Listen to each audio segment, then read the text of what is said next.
Dobar dan, dobrodošli još u jedan klip o solarnim uređajima. Ovdje Rielo Net Power ima 480 W. On ima jedan ulaz i 4 izlaza, također 5 izlaz je za USB izlaz.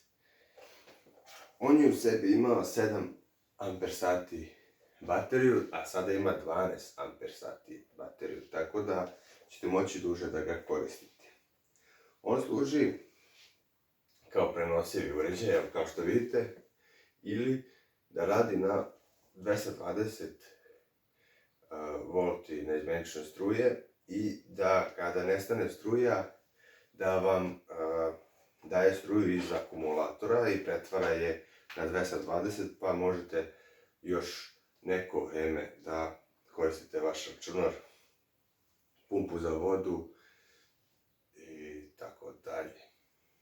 Preko njega možete da uključite rasvetu, LED sijalice, na primjer 5-6 LED sijalica, pa i više, i možete da uključite šrafilicu, pištolj za plastiku, lemilicu, da napunite mobilne telefone dok ste na nekom objektu i puno toga.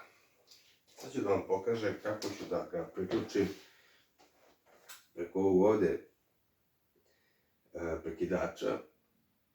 On sada pokazuje da je spreman za rad.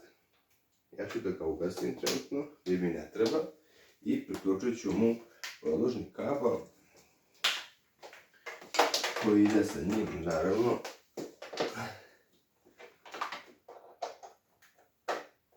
I naponi kablovi idu sa njim, naravno. Znači, uključite ga na prekidač, još jedan prekidač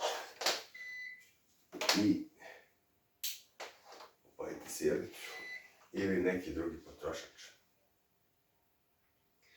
Iako je korisna stvar, treba ga imati, svako da ga ima kod kuće. Ja trenutno kod kuće imam 3 komada.